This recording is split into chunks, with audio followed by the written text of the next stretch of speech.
오늘도 우리와 함께 하신 주님을 찬양합니다. 그리고 예배를 통해서 하나님께서 우리에게 올 한 해 주시는 모든 은혜와 축복을 마음껏 받으시는 우리 모두가 되시길 예수님의 이름으로 축복합니다. 사람은 살아가면서 후견인이 필요합니다. 어렸을 때는 부모님이나 또는 형, 누나 같이 누가 나를 때리고 나를 괴롭히면 도와주는 사람이 있으면 든든합니다. 그래서 엄마, 제가 나를 때렸어. 그러면 그래? 하면서 막 가서 엄마가 혼내주고, 누나가 형이 막 편들어주고 그러면 든든한 것이죠. 그러나 아무도 나를 도와주거나 편드는 이가 없는 그런 고아는, 가족이 없는 사람은 참 불쌍한 것입니다. 때로는 권력이 힘이 됩니다.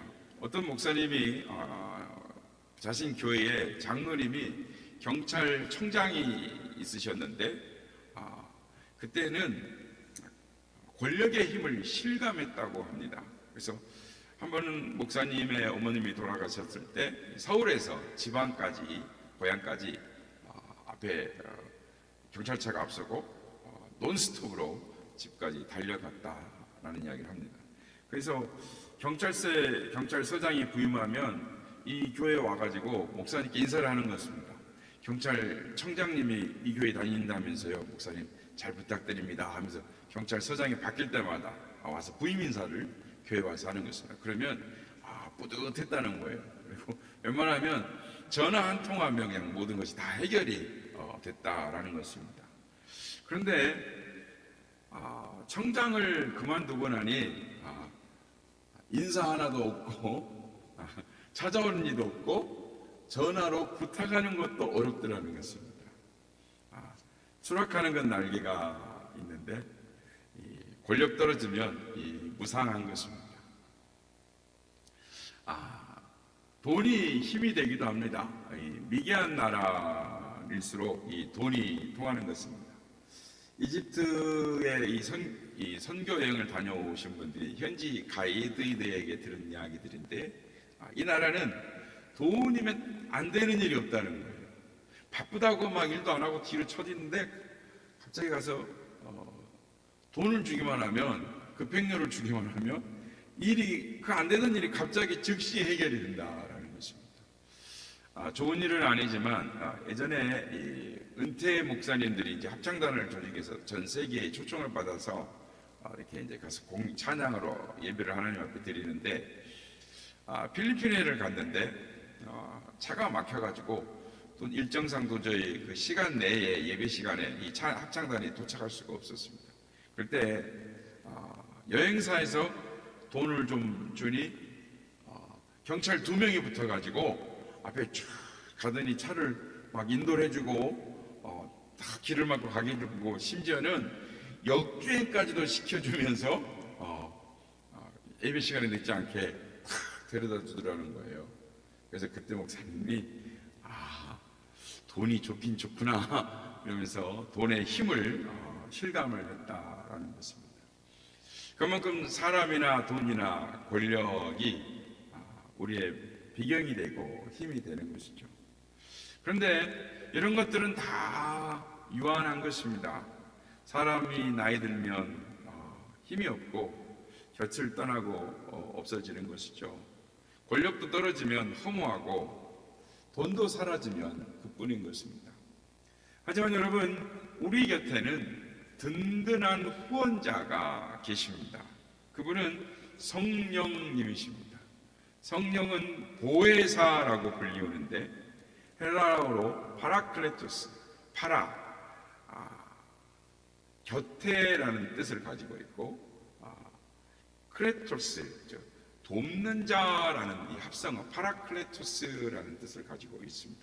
그래서 곁에서 나를 돕는 자, 변호사, 위로자, 상담자라는 뜻을 가지고 있는 것입니다. 그래서 내 곁에서 언제나 함께하여 주시고 나를 도와주시고 위로해 주시고 영원토록 우리와 함께 하셔서 상담해 주시고 변호해 주시는 그 성령님이 우리에게 계십니다. 그래서 우리는 우리의 이 함께 하시는 분이 계시기에 얼마나 우리 안에 위로가 되고 감사가 있는지 모릅니다. 우리가 오늘도 사도신경을 고백했습니다마는 이 사도신경을 세 부분으로 나눌 수가 있는데, 첫 단계는 나는 전능하신 하나님 천지의 창조주를 믿습니다 라고 우리가 고백을 하지 않습니까? 그래서 성부 하나님에 대한 고백이 첫 번째고, 둘째 단계가 나는 그의 유일하신 아들 우리 주 예수 그리스도를 믿습니다. 그래서 이 아들 하나님, 그러니까 그리스도에 대한 이 고백을 드리는 것이죠. 세 번째가 성령 하나님에 대한 고백입니다.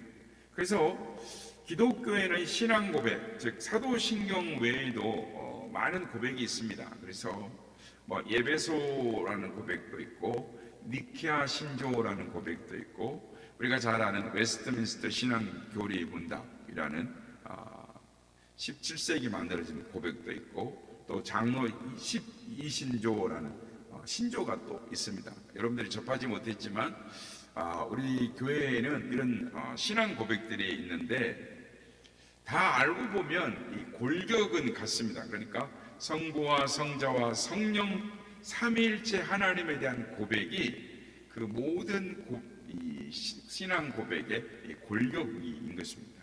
그래서 삼위일체, 그러면 이 삼위일체는 뭐냐? 그러니까 자리 위와 몸체라는 것이죠. 그러니까 세 분처럼 역할은 다르지만 똑같은 하나님이시다라는 고백입니다.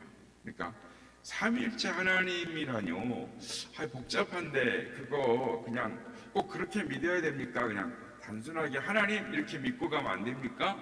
이렇게 생각할 수도 있습니다. 그렇게 질문하시는 분들이 있는데, 삼위일체 하나님을 믿지 않으면 그는 그리스도인이 아니다라고 말할 수 있습니다. 성령님을 지금은 이 성령이다라고 말하지만, 우리 이제 연세 드신 우리 성도님들은 성령님에 대해서 예전에는, 지금도 그렇게 고백하는 습관적으로 말씀하시는 분들이 계신데, 옛날에는 성령님을 성신이라고 했어요. 성신. 그러니까 옛날 사람들이 이렇게 성신이라고 하는 것은 눈에 보이지 않는 신과 인간의 관계를 미신적으로 생각했기 때문에 그런 호칭이 되었는데, 그러니까 신이라는 것은 귀신 신자를 써서 성령님도 일종의 이 귀신처럼 하는 미신적인 그런 개념이 들어가서 성령님도 성신이라고 말을 했어요. 그러나 성령님은 그런 분이 아닙니다. 그러니까 귀신이 들어가면 정신이 보통 이렇게 이야기하지 않습니까? 몽롱해지고 이상해지고 헛소리하고 이런 걸 귀신 들렸다라고 말을 하잖아요. 그래서 성신 이러면 약간 그런 생각들이 좀 배경에 이렇게 묻어 있는 겁니다. 그렇지만 그건 잘못된 것입니다. 성령님이 우리에게 임하시면, 성령을 받으면 정신이 맑아지는 것입니다. 정욕에 끌렸던 사람이 하나님의 말씀을 이해하게 되고, 하나님의 말씀을 향하여 마음의 문을 열게 되는 것입니다. 그래서 전에는 듣도 보도 못했던 것을 이제는 깨닫게 되고, 교만한 사람이 겸손해지고 순종하게 되고, 욕심으로 자기만 알던 사람이 다른 사람도 배려하고 베풀 줄 아는 봉사의 기쁨을 맛보는 사람으로 변하는 것입니다. 이것이 이 성령님의 역사인 것입니다. 왜냐하면 성령님은 하나님의 영이요 그리스도의 영이기 때문입니다. 우리에게 성령님이 임하시면 반드시 변화가 일어나는 것입니다. 성령님이 우리에게 오시면 역사하시기 때문인 것입니다. 그래서 요한복음 16장 7절, 그러나 내가 너에게 실상을 말하노니 내가 떠나가는 것이 너에게 유익이라. 내가 떠나가지 아니하면 보혜사가 너에게로 오시지 아니할 것이요 가면 내가 그를 너희에게로 보내리니 라고 주님께서 말씀하십니다. 그러니까 보혜사 성령님은 우리에게 오셔서 영원토록 우리와 함께 하시고 떠나가지 아니하십니다. 성경에는 이 보혜사가 두 분이 나옵니다. 처음 보혜사는 예수 그리스도 우리 주님이시고, 두 번째 보혜사는 성령님이십니다. 그러니까 우리 예수님은 육신으로 이 땅에 오셔서 우리를 죄에서 구원해 주신 보혜사이십니다. 그러니까 십자가의 죽으심으로 우리의 모든 죄와 허물을 다 사해 주셨죠. 근데 예수님은 육신으로 오셨기 때문에 시간과 공간에 제한을 받으시고 이 땅에서 사역을 하셨습니다. 그러나 성령님은 이 푸뉴마, 그러니까 공기, 바람같이 우리에게 오셨습니다. 그러니까 영으로 우리에게 오셨기 때문에 공기가 이 지구를 덮은 것 같이 이 성령님께서는 온 지구를 품에 품으시고 없는 것이 없으시죠. 아니 계신 것이 없는 것이죠. 그래서 이 공기가, 우리가 서울에도 공기가 있죠. 이 바다 가까운 건너 일본에도 공기가 있습니다. 온 세계에 공기가 있는 것처럼 성령님은 바람과 같이 온 세계에 함께 계시고 품고 계시는 것입니다. 그래서 지구 어느 곳에나 계시는 것입니다. 또한 성령님은 우리 안에 계십니다. 고린도전서 3장 16절 말씀, 너희는 너희가 하나님의 성전인 것과 하나님의 성령이 너희 안에 계시는 것을 알지 못하느냐. 그러니까 성령 하나님이 여러분 곁에도 계시고 여러분 안에도 계십니다. 무슨 말이냐면 바람이, 공기가 우리 곁에도 있죠. 그러나 우리가 코를 통해서 그 공기가 우리 안에 이렇게 들어오는 것처럼, 우리 폐 속에 들어와 있는 것처럼 성령은 우리와 함께 하시고 우리 안에 계십니다. 우리 한번 따라서 하겠습니다. 성령께서 지금 내 안에 계시고 내 곁에 계시며 도와주신다. 다시 한번 하겠습니다. 성령께서 지금 내 안에 계시고 내 곁에 계시며 도와주신다. 할렐루야. 성도 여러분, 성령님이 누구십니까? 하나님은 성부, 성자, 성령 삼위일체 하나님이십니다. 그리고 삼위가 성령 하나님이십니다. 성령님은 우리를 도와주시기 위해서 이 땅에 오셨습니다. 그러므로 힘없다, 나는 못 배웠다, 나는 돈이 없다, 빽이 없다, 이렇게 걱정하지 마시기 바랍니다. 무슨 일을 하든지 성령님과 함께 의논하십시오. 앞에서 말씀드렸죠. 후견인 파라클레토스, 내 안에 오셔서 언제나 위로하시고 상담해 주시고 도와주시고 용기 주시고 함께 하시는 하나님. 그래서 성령님께, 성령님 이 일을 어떻게 할까요? 여쭤보세요. 성령님, 내가 지금 어디다 뭘 놔둬버렸는데 생각이 안 나네요. 성령님 가르쳐 주세요. 찾게 해주세요. 성령님, 내 힘으로는 안 돼요. 어떻게 할까요? 도와주세요. 이렇게 성령님을 늘 의지하고 살면 성령님이 도와주십니다. 성령님은 인격적인 하나님이시기 때문에 우리가 성령님을 인정하고 항상 의지하고 도움을 구하면 성령님은 우리의 요청에 반응하고 응답하시는 분이십니다. 하나님은 늘 성령님께 구하고 성령님의 도우심을 받아서 하나님이 주시는 풍성한 은혜를 누리며 살아가는 우리 모두가 되시길 예수님의 이름으로 축복합니다.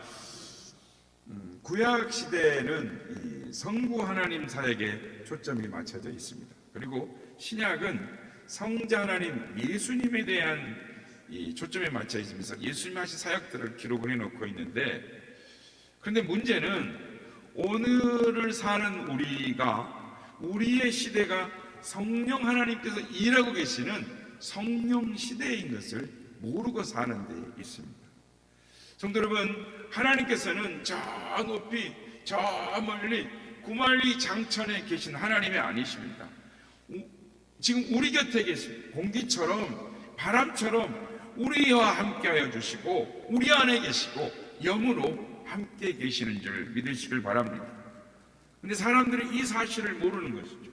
그래서 공부를 많이 한 사람일수록 지식이 많을수록 하나님을 머리로만 이성적으로만 이해를 하려고 합니다. 그리고 하나님이 이 예배당 안에만 있는 것으로 생각을 합니다.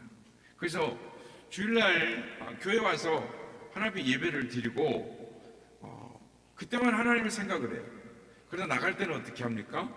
교회 문을 나갈 때는 하나님 한 주간 동안 안녕히 계십시오. 다음에 또 뵙겠습니다. 그러고 가는 거예요. 빠이빠이 하고 나가는 거예요.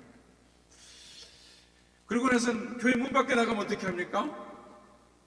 그때부터는 자기 마음대로 살아요. 그러나 하나님은 어디나 계십니다. 예배당 밖에도 계시고 여러분의 가정에도, 여러분의 직장에도, 여러분이 살아가는 모든 곳곳에 여러분과 함께 계시는 것입니다. 그렇습니다. 바로 이것이 우리의 승리의 비결인 것입니다. 우리가 비록 연약하고 부족하지만 성령님의 도우심으로 넉넉히 이길 수가 있습니다. 강한 팔로 우리를 도우시는 하나님으로 인하여 승리의 삶을 살 수가 있는 것입니다.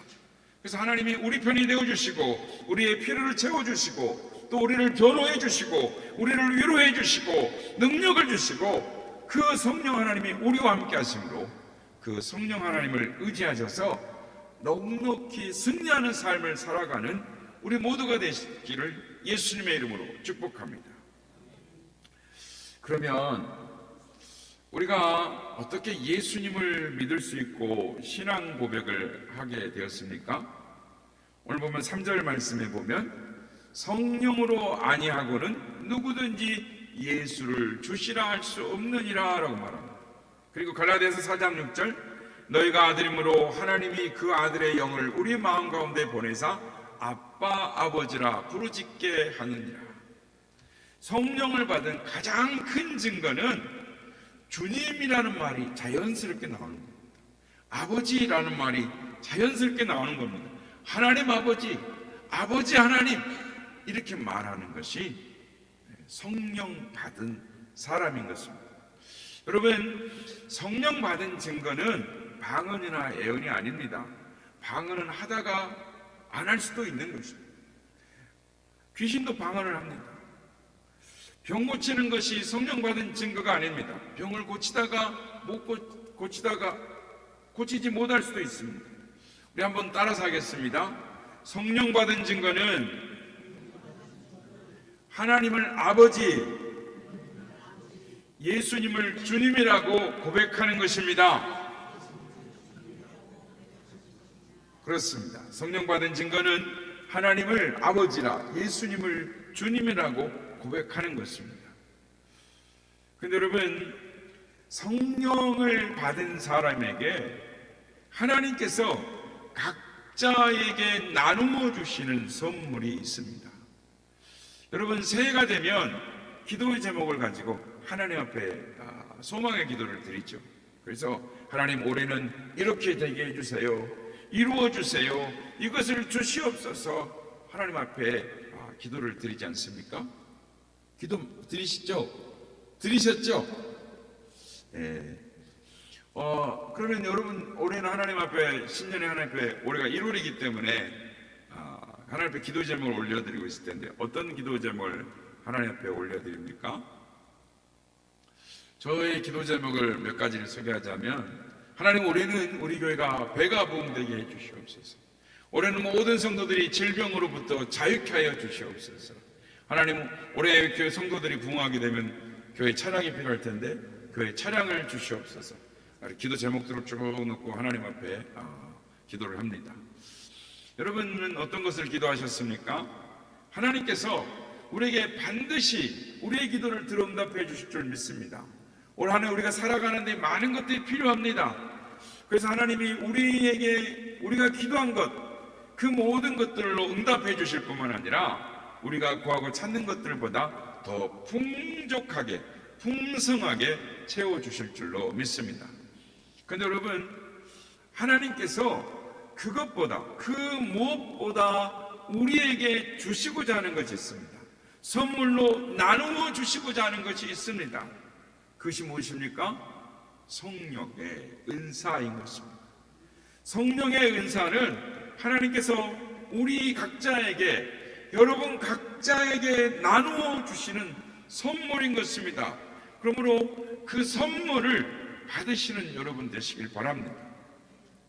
그런데 오늘 보면 4절부터 11절을 보면 고린도 교회 이야기가 나오는데, 그 고린도 교회가 하나님의 선물 은사를 받았다고 이 법석을 떨다가 영적으로 무질서하게 됐어요.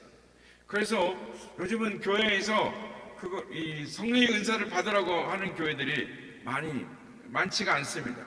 왜냐하면 성령에 대한 바른 이해가 없기 때문인 것이죠. 오늘 보면 4절부터 11절 말씀을 우리 같이 함께 하나님께서 우리에게 주시고자 하는 선물인데 한번 같이 합독해 보도록 하겠습니다. 시작. 은사는 여러 가지나 성령은 같고 직분은 여러 가지나 주는 같으며 또 사역은 여러 가지나 모든 것을 모든 사람 가운데서 이루시는 하나님은 같으니 각 사람에게 성령을 나타내심은 유익하게 하려 하심이라. 어떤 사람에게는 성령으로 말미암아 지혜의 말씀을, 어떤 사람에게는 같은 성령을 따라 지식의 말씀을, 다른 사람에게는 같은 성령으로 믿음을, 어떤 사람에게는 한 성령으로 병 고치는 은사를, 어떤 사람에게는 능력 행함을, 어떤 사람에게는 예언함을, 어떤 사람에게는 영들 분별함을, 다른 사람에게는 각종 방언 말함을, 어떤 사람에게는 방언들 통역함을 주시나니 이 모든 일은 같은 한 성령이 행하사 그의 뜻대로 각 사람에게 나누어 주시는 것이니라. 아멘. 은사도 직분도 사역도 가지가지인 것 같지만 실상은 한 성령님에 의한 것입니다. 그러니까 고린도 교회는 다양한 은사를 받은 건 좋았지만 은사에 대한 바른 지식이 없었기 때문에 서로 자랑하고 잘났다고 비교하고 교만함으로 말미암아 오히려 교회가 큰 시험이 들었습니다. 그런데 여러분, 은사를 주신 목적이 뭐라고 하십니까? 오늘 보면 7절에 보면 각 사람에게 성령을 나타내심은 유익하게 하려 하십니다. 성령님께서 성도들에게 은사를 주신 목적은 여러분의 신앙생활을 위해서입니다. 능력 있는 신앙생활, 승리하는 신앙생활이 기쁨으로 하기 위해서 은사를 주시는 것입니다. 교회와 성도를 지키기 위해서 필요하기 때문에 주시는 것이죠. 하나님의 자녀로서 하나님의 영광을 위해 살기 위해서는 꼭 필요하기 때문에, 필수 불가결하기 때문에 성령의 은사를 나누어 주시려고 하시는 것입니다. 사랑하는 성도 여러분, 하나님께서 우리에게 나누어 주시려고 하시는 선물에 관심을 가지시길 바랍니다. 그리고 여러분에게 각자에게 주시는 선물을 받으셔서 그것을 사용하고 누리시는 여러분들이 되시길 바랍니다. 사도 바울은 오늘 본문에 은사의 종류를 몇 가지 말하는데 9가지로 나타나 있습니다. 올 한 해 하나님 앞에 여러분들이 많은 것을 기도했을 겁니다. 그러나 하나님 앞에 기도한 그것도 하나님은 주시겠지만 하나님 쪽에서 우리에게 주시고자 하는, 나누어 주시고 선물로 주시고자 하는 것에 관심을 가지시길 바랍니다. 하나님 저에게는 무엇을 주시려나요? 첫째, 지혜의 말씀입니다. 지혜의 말씀은 일반 성도들은 성경을 읽어도 이게 무슨 뜻인지 잘 이해가 안 됩니다. 그런데 지혜의 은사를 받으면 성경을 읽어주면 이런 뜻이었구나, 이 말씀은 이렇게 살라고 주는 것이구나, 그러면서 깨달아집니다. 둘째는 지식의 말씀의 은사입니다. 이 은사를 받은 사람은 말씀을 읽거나 들으면 그것을 잘 기억합니다. 그래서 다른 사람하고 말하거나 전도할 때 자기도 모르게 그 말이 툭툭툭 튀어나와요.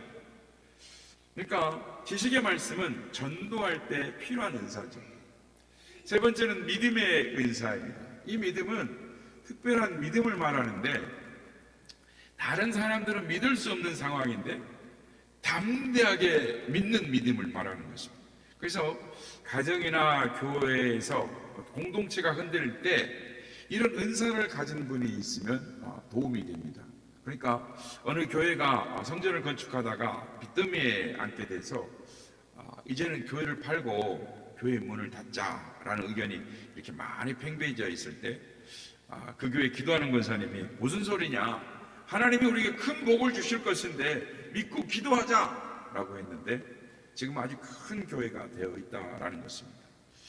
넷째로 병 고치는 은사입니다. 사실은 하나님께서 우리 모두에게, 여러분 모두에게 병을 고치는 힘을 주셨습니다. 마가복음 16장 17절 18절 말씀, 믿는 자들에게는 이런 표적이 따르리니 곧 그들이 내 이름으로 귀신을 쫓아내며 새의 방언을 말하며 뱀을 집어올리며 무슨 독을 마실지라도 해를 받지 아니하며 병든 사람에게 손을 얹은즉 나으리라 하시다. 성령을 받은 사람, 하나님을 아버지라고 부르는 사람, 예수님을 주님이라고 고백하는 사람에게는 무엇을 준다고요? 병을 낫는 힘을 주셨다는 거예요. 그런데 특별히 하나님께 이 병 고치는 은사를 주신 사람이 그 받은 사람의 기도를 하면 많은 사람이 병을 낫는 것이죠. 우리 교회도 그런 은사를 받은 분들이 많아지시기를 예수님의 이름으로 축복합니다. 우리는 낫든지 안 낫든지 무조건 어떻게 해요? 하나님 말씀대로 손을 얹고 기도해야 하는 것입니다. 자꾸 기도하면 하나님께서 기도에 응답을 주시고 은사가 더욱 강하게 나타나는 것입니다. 자꾸 기도해서 여러분의 병도 고치고 이웃의 병도 고치고 다른 이웃들에게 복음을 전하며 병을 이기면서 사는 우리 모두가 되시길 예수님의 이름으로 축복합니다. 다섯 번째는 능력 행함입니다. 큰 기적을 이루는 믿음이죠. 그래서 사도행전 3장에 보면 베드로와 요한이 성전에 기도하러 올라갔다가 나면서 안진뱅이 된 거지를 만나죠. 그때 은과 금은 내게 없거니와 내게 있는 것으로 내게 주노니 곧 나사렛 예수 그리스도의 이름으로 일어나 걸으라 라고 합니다. 믿음이 강하니까 그렇게 말할 수가 있었죠. 그랬더니 그 사람이 벌떡 일어나서 걷고 하나님께 영광을 돌렸습니다. 그러니까 믿음으로 하나님의 일을 크게 하는 것, 그것이 바로 믿음의 은사인 것입니다. 여섯 번째는 예언함의 은사입니다. 이 예언은 하나님의 말씀을 바로 전하는 것입니다. 그러니까 이 예언이라는 것을 잘 들으셔야 됩니다. 예언이라는 것은 이사야서에 나온 것처럼 미리 되어질 일들을 예언하는 경우도 있습니다. 그러나 과거의 말씀을 풀어헤쳐서 설명하는 것도 있습니다. 그리고 오늘의 말씀을 전하는 것도 있는데 어쨌든 예언의 은사를 받은 사람이 그 말을 하면 그 말이 하나님의 말씀으로 들리는 것입니다. 그러니까 나단이 다윗 왕을 책망하니까 나단의 말이 하나님의 말씀처럼 들려요. 그래서 다윗이 그 자리에서 꼬꾸라져서 회개했던 것입니다. 그러나 예언은 조심하게 신중하게 해야 됩니다. 그러니까 언제나 교회의 덕을 위해서 사용을 해야 하는 것입니다. 마귀는 하나님 다음 가는 영물입니다. 그래서 마귀의 수단이 참 기기묘묘한데 어떤 사람이 신앙을 무너뜨리고 가정을 파괴하고 교회를 시험 들게 할 때에 이 예언이라는 것을 통해서 많이 사용을 합니다. 그러니까 가령 이 예언을 할 때 9번까지는 정말 착착 맞습니다. 우리가 이런 표현하면 그렇지만 귀신같이 맞아요. 예언하는 사람들의 예언을 들어보면. 그러니까 무당도 잘 맞추잖아요. 근데 그 사람이 꼭 그걸 믿게 만들어 놓고 마지막 10번째에 가서는 탁 틀어지게 하는 거예요.